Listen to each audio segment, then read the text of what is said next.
कहानी की शुरुआत में हार्वी हाई स्कूल दिखाया जाता है, जहाँ पे छुट्टी होते ही बच्चे ऐसे भागे जैसे जेल से छूटे हो। इसी स्कूल में चार्ल्स नाम का लड़का स्कॉलरशिप पे पढ़ रहा है और स्कूल में ऐसे बच्चे हैं जिनके बाप स्कूल को खरीदने का रुतबा रखते हैं और ऐसे अमीर बाप की औलाद अक्सर बिगड़ी हुई निकलती है। ये है जॉर्ज, जिसका बाप टेक्निकल गुरुजी जितना अमीर है और ये 3 इसके पक्के दोस्त। तो ये चारों प्रिंसिपल को जैगवार गाड़ी में आता देखकर हैरान रह गए। प्रिंसिपल भी लाइक नैनो वाली पर्सनैलिटी लेके जैगवार चलाने का घमंड है। ये चारों जने प्रिंसिपल को नई गाड़ी में देखकर फूक गए थे, क्योंकि रईस बाप के बच्चों की दुनिया गाड़ी से शुरू होके आईफोन XYZ मैक्स प्रो तक ही सीमित रहती है और मिडिल क्लास वालों की भी with down payment plus EMI।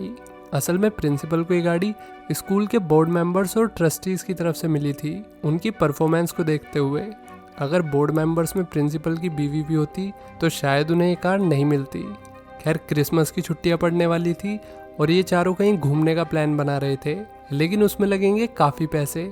तो इसलिए इन्होंने चार्ल्स से पूछा कि वो भी उनके साथ चलेगा क्या। सिर्फ चार्ल्स से पैसे लेने के लिए ये उसे भी अपने साथ चलने को कहने लगे, लेकिन चार्ल्स के पास चावल खाने के पैसे नहीं है, भला वो ट्रिप पे कैसे जाएगा। अस चावल भाई अस। दोस्तों, प्रो टिप आप सबके लिए, अगर आपके दोस्त सिर्फ गाड़ी, आईफोन, लड़ाई और लड़कियों की बात करते हैं तो जल्द से जल्द उनका नंबर अपने फ़ोन से डिलीट कर दो। देखा, मात्र 15 सेकंड में मैंने आपका फ्यूचर बचा लिया। इसी के साथ द गुड सिनेमा पेश करते हैं सेंट ऑफ अ वुमेन। अब चार्ली वीकेंड की जॉब के लिए मिसिज रोजी के पास पहुंचा। रोजी इस वीकेंड पर अपने पति और बच्चों के साथ घूमने जा रही थी, तो उसे कोई चाहिए जो उसके ब्लाइंड अंकल का ध्यान रख सके। हालांकि अंकल अपना ध्यान खुद रख सकते थे, लेकिन फिर भी इनके ज़रूरत पड़ जाए तो। रोजी के अंकल लेफ्टिनेंट कर्नल फ्रैंक इनके घर से अलग इस शेड में रहते थे। उन्हें लोगों के पास रहना बिल्कुल पसंद नहीं है, खासकर कि बच्चे। रोजी ने समझाया कि उन्हें सर मत बोलना, अबे गधा चलेगा मगर सर नहीं। इसने जाते ही सर बोला और उधर से जवाब आया कि मुझे सर मत बोलो। इसने फिर दोबारा सर बोल दिया और कर्नल फ्रैंक ने अंदाज़ा लगा लिया कि उसका ध्यान रखने के लिए एक गधा आया है। कुछ सेकंड के लिए लड़का चुप हो गया, तो कर्नल ने पूछा कि हो या निकल लिए। इस पे लड़के ने कहा, मैं ठीक आपके सामने हूँ। कर्नल भी लाइक, मुझे एग्जैक्टली पता है कि तुम्हारी बॉडी इस वक्त कहाँ पर है, बस मैं इस वक्त तलाश कर रहा हूँ तुम्हारे दिमाग की, वो मुझे कहीं दिखाई नहीं दे रहा। अंकल फ्रैंक तो सैवेज निकले। अंकल फ्रैंक को बच्चों से कितना लगाव है आप भी देखिए। तो ये है कर्नल फ्रैंक, जो बिल्कुल भी फ्रैंक नहीं है। चार्ल्स की तो इनसे मिलके हवा टाइट हो गई। रोजी ने उसे समझाने की कोशिश करते हुए कहा कि अंकल फ्रैंक दिन भर सोते हैं तो उसे ज़्यादा काम करने की ज़रूरत नहीं पड़ेगी, लेकिन चार्ल्स जानता था कि उसे क्या क्या करना और सुनना पड़ेगा, इसलिए वो इस जॉब को लेने से मना करने लगा। इस पे रोजी ने बड़ी उम्मीदों से कहा कि वो अपनी फैमिली के साथ बाहर जाना चाहती है। उसने अंकल फ्रैंक को भी चलने के लिए कहा था, लेकिन वो नहीं माने। इसलिए रोजी को डेस्परेटली कोई चाहिए जो अंकल का ध्यान रख सके। रोजी के इतने कहने पर चार्ल्स मान गया। उसी रात चार्ल्स स्कूल लाइब्रेरी में पार्ट टाइम जॉब कर रहा था, तभी वहाँ जॉर्ज आ गया, वही टेक्निकल गुरुजी का लड़का। उसने चार्ल्स से बुक मांगी और फिर वे लोग लाइब्रेरी बंद करके यहाँ से जाने लगे। दूसरी तरफ जॉर्ज के दोस्त हैरी और चिंटू मिंटू किसी साइंस प्रोजेक्ट में लगे हुए थे, पर यह रात के 12 बजे कौन सा साइंस प्रोजेक्ट बना रहे हैं ये हमें जल्द पता चलेगा। जॉर्ज और चार्ल्स ने इन्हें देख लिया, हालांकि उन्हें समझ नहीं आया कि ये लोग क्या कर रहे हैं। तभी मिस ब्रिगेंजा आ गई। जॉर्ज ने उनका ध्यान भटकाने की कोशिश की ताकि वो उसके दोस्तों को ना देख ले, लेकिन मैडम ने देख लिया ये कि वहाँ से 3 लड़के भागे हैं, लेकिन वो उन लड़कों का चेहरा नहीं देख पाई। अगले दिन जैसे ही प्रिंसिपल अपनी जैगवार से बाहर निकला, वैसे ही माइक में अनाउंसमेंट होने लगी कि प्रिंसिपल ट्रास्क, जिन्होंने जीता ट्रस्टीज का ट्रस्ट और इन्हें मिल गई खैरात में जैगवार जो है बड़ी मस्त। वे लोग प्रिंसिपल की बेइज्जती कर रहे थे और लाइट पे लगा बैलून बड़ा होता जा रहा था। उस बैलून पर एक चित्र बना हुआ था जिसमें प्रिंसिपल ट्रस्टीज का ट्रस्ट जीतते हुए नजर आ रहे थे। ये देखकर प्रिंसिपल ने बैलून को फोड़ने की कोशिश की और फिर ये हुआ। अब जॉर्जी और चार्ल्स को प्रिंसिपल ऑफिस में बुलाया गया, क्योंकि मिसेस ब्रिगेंजा के हिसाब से जिन लड़कों ने ये काम किया था उन्हें सिर्फ जॉर्ज और चार्ल्स ने देखा था, लेकिन ये प्रिंसिपल के पूछने पर नाट गए। जॉर्ज ने तो कह दिया कि मुझे रात को दिखता नहीं है, इसलिए प्रिंसिपल ने उसे भगा दिया। फिर उसने चार्ल्स से बात की, उसे बताया कि वो उसे हार्वर्ड में भेजना चाहता है, लेकिन अगर वो उन लड़कों का नाम छुपाएगा तो मजबूरन प्रिंसिपल को उसे स्कूल से निकालना पड़ेगा। सीन कुछ ऐसा था कि प्रिंसिपल ने इन दोनों को 1 हफ्ते का समय दिया।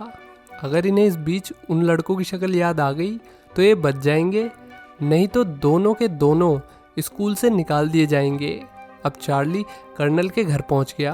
कर्नल फोन पे किसी से 2 टिकट बुक करने के लिए कह रहे थे और फिर उसने चार्ली को उसका बैग लगाने के लिए भी कहा, लेकिन कर्नल फ्रैंक ये बात अपनी भांजी को नहीं बताना चाहते थे। उन्होंने रोजी को गेट से ही बाय बाय कर दिया और फिर सूट बूट पहन के तैयार हो गए।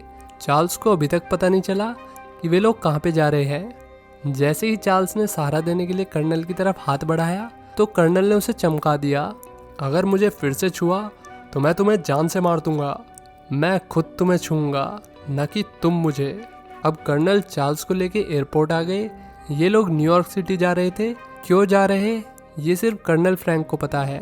चार्ल्स ने फिर उनका हाथ पकड़ लिया। कर्नल भी लाइक, क्या तुम अंधे हो? नहीं, तो बार बार मेरा हाथ क्यों पकड़ते हो? मैं हूँ अंधा तो मैं तुम्हारा हाथ पकड़ूंगा। प्लेन में एयर होस्टेस की आवाज़ सुनते ही कर्नल का रोम रोम खिल उठा। उसने सफ़र के दौरान बताया कि इस दुनिया की सबसे खूबसूरत रचना है एक वुमेन। ये बात कर्नल ने इतनी डिटेल में बताई कि चार्ल्स भी शर्मा गया। हालांकि कर्नल वुमेन के बारे में बात करते हुए ऐसे लग रहे थे जैसे कि कोई स्पिरिचुअल बात कर रहे हो। अब ये बहुत ही महंगे होटल में पहुंचे, जहां कर्नल फ्रैंक ने होटल स्टाफ को कुछ पैसे दिए ताकि वे उसके लिए एक लड़की का बंदोबस्त करे। दारू की भी यहाँ पर कोई कमी नहीं थी। सारा मामला सेट था। अब कर्नल ने 2 जनों की टेबल बुक कराई और एक लिमोजिन भी। अब चार्ल्स ने कहा कि उसे वापस जाना होगा, लेकिन कर्नल अपने साथी को खाली पेट कैसे जाने दे सकते थे। उसने चार्ल्स से डिनर करने के लिए कहा। उसके बाद ड्राइवर उसे एयरपोर्ट ले जाएगा। फ्लाइट की टाइमिंग कर्नल ने रात के 10 बजे बताई। इसके बाद कर्नल ने लेमोजिन ड्राइवर से बात की और उससे कहा कि उसे एक लड़की चाहिए। यहाँ चार्ल्स बड़ा चुपचाप बैठा था, तो कर्नल ने उसकी चुप्पी का राज पूछ लिया। फिर चार्ल्स ने कर्नल को सारी बात बता दी, जो भी स्कूल में हुआ था। कर्नल उसकी बात अच्छे से समझ गया। फिर ये रेस्टोरेंट पहुंच गए, जहाँ एक बर्गर की कीमत थी 1500 रुपये। अब चार्ल्स को लगने लगा कि कुछ तो गड़बड़ है। कर्नल इतने अमीर तो नहीं है कि उसे इतने महंगे होटल में लेके आए, लेकिन कर्नल को बिल की कोई चिंता नहीं थी। और तो और चार्ली की फ़्लाइट भी मिस हो गई, क्योंकि फ़्लाइट 10 बजे की नहीं बल्कि 9 बजे की थी। चार्ली को यहाँ अपने साथ रोकना कर्नल के प्लान का हिस्सा था। चार्ल्स ने इस प्लान के बारे में पूछा तो कर्नल फ्रैंक ने बताया कि ये असल में प्लान नहीं बल्कि एक टूर है, खुशियों का टूर, जहाँ वे फर्स्ट क्लास में होटल में रुके हुए हैं, बेस्ट से बेस्ट खाना खा रहे हैं, और फिर हम मेरे बड़े भाई से मिलने जाएंगे और उसके बाद मैं वक्त बिताऊंगा एक खूबसूरत महिला के साथ। ये कहते हुए कर्नल फ्रैंक ने गहरी सांस ली। उसके बाद मैं अपने बड़े बिस्तर पर लेट जाऊंगा और अपना भेजा उड़ा लूंगा। ये सुनते ही चार्ल्स के तोते उड़ गए।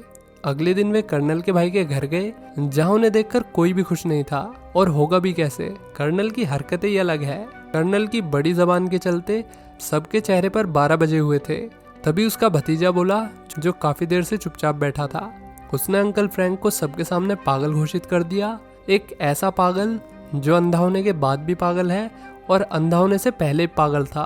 उसने बताया कि फ्रैंक को मिलिट्री से निकाला गया क्योंकि ये भाई साहब हैंड ग्रेनेड से जगलिंग कर रहे थे। फिर एक ग्रेनेड जमीन पर गिर गया और उसकी पिन भी निकली हुई थी। उसी बेवकूफ़ी की वजह से 4 सैनिक मारे गए और इनकी आंखें भी चली गई। तभी कर्नल ने उसकी अकल ठिकाने लगा दी। जाने से पहले कर्नल ने अपने बड़े भाई से अलविदा कहा। अब कर्नल फ्रैंक अपने रूम में बैठे हुए गन को माउंट अनमाउंट कर रहे थे। ये देखकर चार्ली ने उनसे उनकी बुलेट्स मांगी और वो रोजी को फ़ोन लगाने के लिए उसका नंबर निकालने लगा। अब चार्ली ने एक ही शर्त पर यहाँ रुकने के लिए कहा, अगर कर्नल अपनी बुलेट्स दे दे तो। और कर्नल मजबूरी में मान गए। फिर ये दोनों रेस्टोरेंट पहुँच गए, जहाँ कर्नल को एक खूबसूरत लड़की खुशबू आई। उन्होंने चार्ल्स से लड़की का डिस्क्रिप्शन लिया और फिर उसके पास पहुँच गए। लड़की अपने बॉयफ्रेंड का इंतज़ार कर रही थी। इतने कर्नल ने उसके साथ बैठने की इजाज़त मांगी। कर्नल चार्ल्स को ये कहकर लड़की के पास ले गया था कि तेरी सेटिंग कराऊंगा, और खुद ही लड़की को इम्प्रेस करने में लग गए। फिर बात डांस की छिड़ गई, टैंगो डांस की, जो लड़की को नहीं आता था। तो कर्नल ने उसे फ्री ऑफ कॉस्ट टैंगो सिखाने का ऑफर दिया और लड़की मान गई। कर्नल ने लड़की के साथ बहुत अच्छा डांस किया। ये शायद कर्नल के लिए इस टूर का सबसे अच्छा मोमेंट था। डांस करते वक्त उनके चेहरे पर अलग ही खुशी झलक रही थी। तभी लड़की का बॉयफ्रेंड आ गया और उसे यहाँ से ले गया। ये दोनों बेचारे देखते ही रह गए। आई मीन सिर्फ चार्ल्स, क्योंकि कर्नल तो देख नहीं। खैर छोड़ो। अब कर्नल के लिए एस्कॉर्ट का इंतज़ाम हो गया।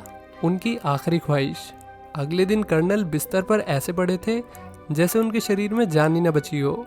2-3 दिन से वे इतने खुश और एक्टिव थे, और अब न जाने क्यों उनकी दिमागी हालत चार्ल्स को कुछ ठीक नहीं लग रही। चार्ल्स ने उनमें जोश भरने की कोशिश की, लेकिन कुछ काम नहीं आया। फिर चार्ल्स ने उन्हें राइड पर चलने को कहा, जिससे फ्रैंक के अंदर फिर से कुछ करने की इच्छा जागी। वे लोग फरारी की टेस्ट ड्राइव करने गए। पहले तो डीलर टेस्ट ड्राइव के लिए नहीं माना, लेकिन जब कर्नल फ्रैंक ने बात की तो भी वो नहीं माना। लेकिन पैसे के आगे कोई कुछ बोल सकता है क्या? हालांकि कर्नल को अभी भी अच्छा नहीं लग रहा था। भला साइड में बैठ के किसको मजा आता है। फिर खाली रोड पर कर्नल ने ड्राइव किया, और फिर तो फ्रैंक ने क्या भगाई। चार्ल्स के तो तोते मैना सब उड़ा दिए। अब फाइनली कर्नल को खुशी मिली, लेकिन ये खुशी भी सफ़र के ख़त्म होने के साथ ख़त्म हो गई। होटल आके चार्ल्स ने जॉर्ज को फ़ोन लगाया, लेकिन जॉर्ज अब उससे बात नहीं कर रहा था। मतलब उसने चार्ल्स को धोखा दे दिया। फिर कर्नल ने कहा कि मैं थोड़ी देर सोना चाहता हूँ।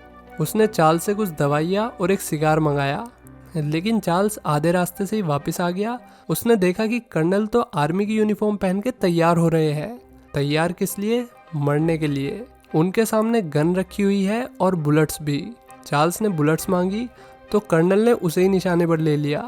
कर्नल का कहना था कि चार्ल्स का भी करियर बर्बाद होने वाला है। पहले वो उसे मारेगा और फिर खुद को। ये सुनकर चार्ल्स की फटके 4 हो गई, लेकिन वो पीछे नहीं हटा। वो कर्नल को बार बार बंदूक नीचे करने के लिए कहता रहा। कर्नल ने उसे यहाँ से जाने का मौका भी दिया, लेकिन वो नहीं गया। फिर कर्नल ने 5 तक गिनती की, 5, 4, 3, 2, 1, और वे खुद को शूट ही करने वाले थे कि चार्ल्स ने उन्हें रोक लिया। कर्नल ने उससे बंदूक छीनकर उसे यहाँ से जाने के लिए कहा, लेकिन लड़का 1 इंच भी नहीं हिला। कर्नल ने गोली मारने की भी धमकी दी। फिर चार्ल्स ने कहा कि जिंदगी इतनी खूबसूरत है। इतना ही सुनते ही कर्नल भी like, What life? I got no life. I'm in the dark here. Finally colonel बच्चे की बात मान गया और उसने बंदूक नीचे कर ली। अब ये दोनों वापस आ गए, वो भी डायरेक्ट स्कूल, जहां आज एक डिसिप्लिनरी कमेटी की मीटिंग होने वाली थी। जॉर्ज के साथ उसका करोड़पति बाप था, लेकिन चार्ली के साथ कोई नहीं। लेकिन मीटिंग के शुरू होने से पहले कर्नल वहां पर आ पहुंचे। उन्हें देखकर चार्ल्स बहुत खुश हुआ। उसने कर्नल को अपने साथ वाली सीट पर बैठा लिया, जैसे जॉर्ज ने अपने बाप को बैठा रखा था। जब प्रिंसिपल ने पूछा कि ये कौन है, तो इस पे कर्नल ने अपना परिचय दिया। मैं lieutenant colonel Frank Slade, Charles का स्टेप डैड हूँ। इस बारे में प्रिंसिपल ने ज़्यादा सवाल नहीं पूछे, क्योंकि यहाँ कोई असली कोर्ट की हियरिंग नहीं हो रही। तो सबसे पहले प्रिंसिपल ने जॉर्ज से पूछा कि उसने क्या देखा। इस पे जॉर्ज ने कहा कि उस दिन उसने चश्मे नहीं पहने थे, तो उसे कुछ ठीक से नहीं दिखा। प्रिंसिपल के ज़्यादा पूछने पर जॉर्ज ने हैरी, चिंटू और मिंटू का नाम ले दिया। साथ में उसने ये भी कहा कि ये मेरा अंदाज़ा है, मैं पक्के तौर पर नहीं कह सकता कि वे लोग यही थे।